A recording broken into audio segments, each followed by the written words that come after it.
ಬೆಳಗಾವಿಯಲ್ಲಿ ಲಕ್ಷ್ಮೀ ಹೆಬ್ಬಾಳ್ಕರ್ ವರ್ಸಸ್ ಸತೀಶ್ ಜಾರಕಿಹೊಳಿ ಇದೆ. ಅವ್ರ ಕುಟುಂಬದ್ದು ಒಂದು ಕಡೆ ಹಿಡಿತ, ಇನ್ನೊಂದು ತಮ್ಮ ಕುಟುಂಬದ್ದು ಒಂದು ಕಡೆ ಹಿಡಿತ. ಅವತ್ತು ಸಿ ಟಿ ರವಿಯವರ ಮೇಲಿನ ಪ್ರಕರಣದಲ್ಲಿ ಏನೇನಾಯ್ತಲ್ಲ ಅದು ಸತೀಶ್ ಜಾರಕಿಹೊಳಿ ಅವ್ರಿಗೆ ಗೊತ್ತೇ ಇರಲಿಲ್ಲವಂತೆ. ಅವರು ಜಿಲ್ಲಾ ಉಸ್ತುವಾರಿ ಸಚಿವರಾದರೂ ಕೂಡ ಇದೆಲ್ಲ ಹಿಂಗೆ ಆಗಬಾರ್ದಾಗಿತ್ತು ಅಂತ ನಿಮ್ಮದೇ ಜಿಲ್ಲಾ ಉಸ್ತುವಾರಿ ಸಚಿವರು ಹೇಳ್ತಾರೆ. ನೋಡಿ, ಒಂದು ಕಾಲ ಇತ್ತು, ತಮಗೂ ಎಲ್ಲ ಗೊತ್ತಿದೆ, ಒಂದು ಕಾಲ ಇತ್ತು ನಾನು ನೇರ ಸತೀಶ್ ಜಾರಕಿಹೊಳಿ ಅವರ ವಿರುದ್ಧ ನಿಂತು ರಾಜಕಾರಣ ಮಾಡಿದಂಥ ಒಂದು ಕಾಲ ಇತ್ತು. 2018ರಲ್ಲಿ ನನ್ನನ್ನು ಸೋಲ್ಸೋಕೆ ನೋಡಿದ್ರು.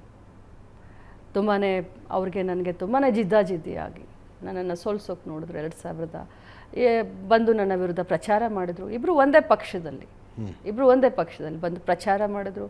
ಏನೇನು ಮಾಡಬೇಕು ಅದನ್ನೆಲ್ಲ ಸೋಲ್ಸೋಕೆ ಎಲ್ಲ ಮಾಡಿದ್ರು. ನನ್ನ ಸ್ವಂತ ಕ್ಷೇತ್ರದಲ್ಲಿ ಬಂದೇ ಮಾಡಿದ್ರು. ಅವರು ಕಾಂಗ್ರೆಸ್ ಅಭ್ಯರ್ಥಿ, ನಾನು ಕಾಂಗ್ರೆಸ್ ಅಭ್ಯರ್ಥಿ.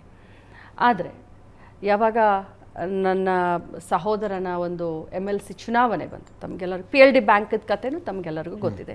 ನೇರನೇ ನಾವು ಒಂದೇ ಪಕ್ಷದಲ್ಲಿ ಇದ್ಕೊಂಡೆ ನಾವು ನೇರನೇ ನಾನು ರಾಜಕಾರಣ ಮಾಡಿದಂಥವಳು, ಯಾವುದಕ್ಕೂ ಕೂಡ ಹಿಂದೆ ಸರಿದಂಥವಳಲ್ಲ. ಆದರೆ ಯಾವಾಗ ಚನ್ನರಾಜನ ಒಂದು MLC ಇಲೆಕ್ಷನ್ ಬಂತು, ಆವಾಗ ನಾವೆಲ್ಲ ನಾಯಕರು ಒಗ್ಗಟ್ಟಾಗಿ ಕೂತ್ಕೊಂಡು ಒಂದು ಇದನ್ನು ಮಾಡಿಕೊಂಡು ಕಾಂಗ್ರೆಸ್ ಪಕ್ಷವನ್ನು ಗಟ್ಟಿ ಮಾಡಬೇಕು. ಭಾಳಷ್ಟು ಅನ್ಯಾಯ ಆಗ್ತಾಯಿದೆ, ನಮ್ಮ ಮಧ್ಯೆ ಕಿತ್ತಾಡ್ಕೊಳ್ಳೋದ್ರಿಂದ ಬೇರೆ ಕಾನ್ಸ್ಟಿಟ್ಯುನ್ಸಿಗಳಲ್ಲಿ ಬಹಳಷ್ಟು ಉಂಟಾಗ್ತಾ ಇದೆ ಅಂತ ನಾವೆಲ್ಲರೂ ಕೂತ್ಕೊಂಡು ಮಾತನಾಡಿ ಒಂದು ಸಂಧಾನ ಅಂತ ಹೇಳ್ಬೋದು, ಅಥವಾ ಒಂದು ನಾವೇ ಮೌಖಿಕವಾಗಿ ಒಂದು ಅಗ್ರಿಮೆಂಟ್ ಅಂತ ಹೇಳ್ಬೋದು.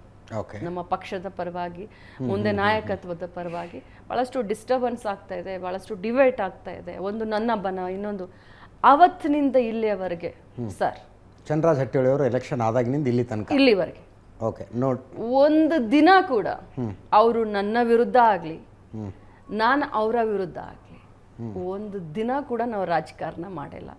ಒಂದು ದಿನ ಕೂಡ ವೈಯಕ್ತಿಕವಾಗಿ ಅವ್ರು ನನ್ನ ವಿರುದ್ಧ, ನಾನು ಅವರ ವಿರುದ್ಧ.